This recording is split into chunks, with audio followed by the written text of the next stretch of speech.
hadirin, alhamdulillah semua pada masuk semua ya. Dan pada pagi hari ini, Bu Guru akan menyampaikan tentang pembelajaran fikih bersuci dari najis dan hadas. Siapa yang sudah tahu? Belum. Yang pertama, najis dan tata cara mensucikannya. Yang pertama ada pengertian najis dan hadas. Yang kedua ada dasar-dasar hukum baru tentang bersuci. Yang ketiga ada macam-macam najis dan tata cara taharahnya. Dan yang keempat ada cara bersuci dari najis dengan air. Pengertian najis dan hadas. Menurut najis berasal dari bahasa Arab yaitu an-najisu atau an-najisu yang berarti kotor atau menjijikkan, tidak bersih atau tidak suci, baik yang sifatnya fadhisia maupun maknawiyah. Najis yang bersifat hisia adalah najis yang terlihat oleh mata dan dirasa oleh panca indera seperti dijilat anjing, kotoran manusia atau hewan seperti kencing, darah haid, dan nifas. Najis yang bersifat maknawiyah adalah najis yang menodai akidah sehingga tidak dapat dilihat oleh manusia seperti syirik, kufur. Dan menurut istilah najis bisa diartikan suatu benda yang mengotori pakaian ataupun badan kita, yang menghalangi sahnya ibadah kita kepada Allah. Najis adalah kotoran yang wajib oleh seorang yang terkena olehnya untuk dihilangi hadasnya. Menurut ilmu fikih merupakan benda yang haram disentuh secara mutlak, dikecualikan dalam keadaan darurat yang harus dibersihkan apabila terkena benda najis. Najis harus bersih karena menghalangi sahnya ibadah. Di sini ada dasar-dasar hukum bersuci.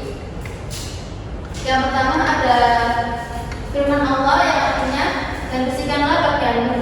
Dan yang kedua ada firman Allah yang artinya bersihkanlah rumahku untuk orang-orang yang tawaf, orang yang bertikaf, orang yang rukuk, dan orang yang bersujud. Dan yang ketiga ada sabda Nabi Muhammad SAW yang artinya apabila kamu datang ke tempat saudara-saudaraku, hendaklah kamu perintah atau perbaiki kendaraan-kendaraan dan pakaian kamu sehingga kamu menjadi perhatian di antara manusia, karena Allah tidak suka perbuatan keji dan juga keadaan yang tidak teratur. Hadis Imam Ahmad dan Abu Dawud. Dan di sini ada macam-macam najis dan tata cara taharahnya. Yang pertama ada najis mukhafafah, yaitu najis ringan. Najis mukhafafah adalah najis yang diringankan seperti air kencing, bayi, laki-laki, dan perempuan atau yang belum pernah makan sesuatu kecuali ASI, air susu ibu. Dan cara mensucikannya hanya cukup mengalirkan air ke bagian yang terkena najis tadi sampai bersih. Yang kedua ada najis tawasito atau najis sedang. Najis tawasito merupakan najis yang berada di tengah-tengah antara mukhafafah dan mughalladhah. Dan najis yang keluar dari tubuh manusia kecuali air mani. Dan cara mensucikannya dibilas dengan air sehingga hilang semua sifat, bau, warna, dan rupanya.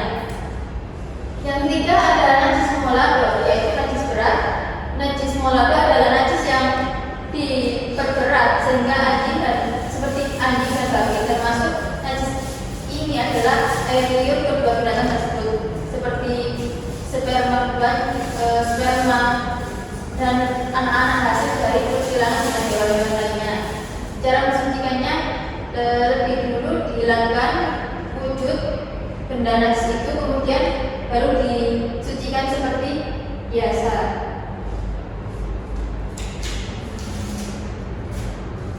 Dan di sini adalah tata cara bersuci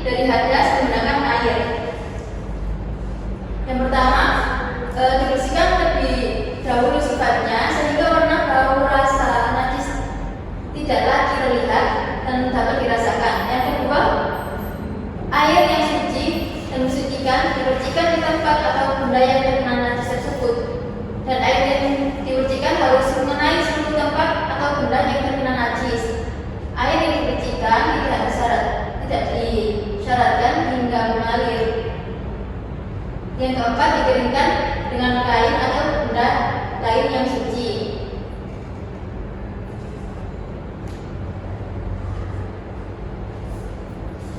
Adapun najis tawasito sedang,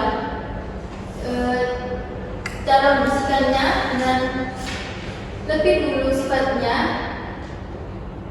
warna, bau, dan rasa. Najis tidak lagi terlihat dan tidak dapat dirasakan. Kemudian air yang suci dan mensucikan dialirkan ke tempat atau benda yang terkena najis tersebut.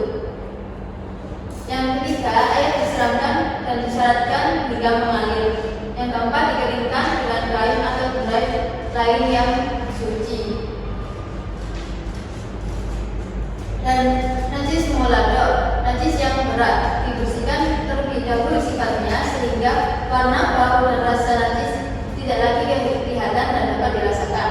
Yang kedua, menyiramkan air hingga mengalir ke tempat atau benda yang terkena najis sebanyak 7 kali. Dan salah satu di antaranya dicampur dengan debu yang suci. Yang pertama, itu kita itu mencampurkan debu yang suci ke dalam satu tempat yang terkena najis tadi. Terus yang kedua, menaruh debu di tempat atau benda yang terkena najis lagi. Lalu yang ketiga, menyiramkan air dan menggosokkan, yang diakhiri dengan menyiramkan dan mengelap air dengan benda yang bersih.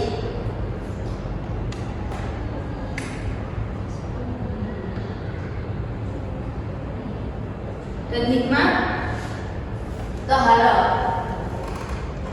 Hikmah taharah yang pertama, menjaga kemuliaan dan keagungan manusia. Dan yang kedua, menjaga kesehatan. Ketiga, menjaga sopan santun. Keempat, menjaga syarat sah sholat. Dan di sini ibu akan memberikan sebuah tugas membuat mapping tentang ini macam-macam najis dan tata cara taharah. Yang kelompok kedua mengerjakan tentang cara mensucikan najis besar. Ibu bagi ya kertasnya. Ini untuk kelompok 1, ini kelompok 2. Lalu kerjakan.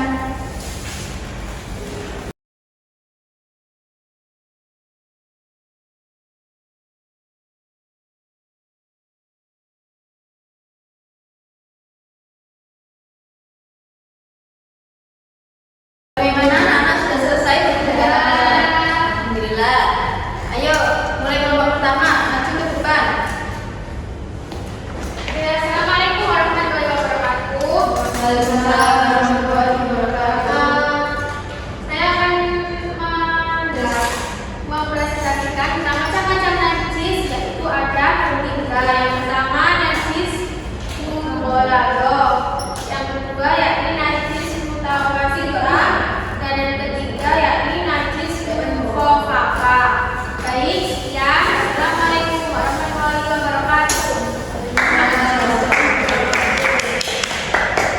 Silakan untuk kelompok 2. Assalamualaikum warahmatullahi wabarakatuh.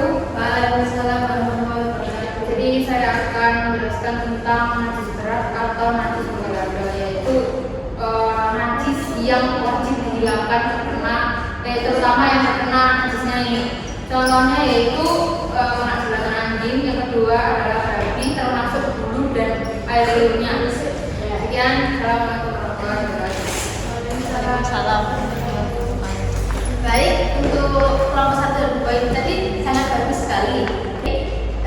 Ibu ingin memberikan kalian soal tapi melalui Google Form, dan itu dikerjakan nanti pas kalian pulang. Jadi itu dikerjakan di rumah ya, PR. Dan siapa yang bisa menyimpulkan menyimpulkan ini tadi ada di hari ini? Oh, Anda bisa, ayo coba baca. Jadi kesimpulan dari materi ini adalah bersuci dari najis itu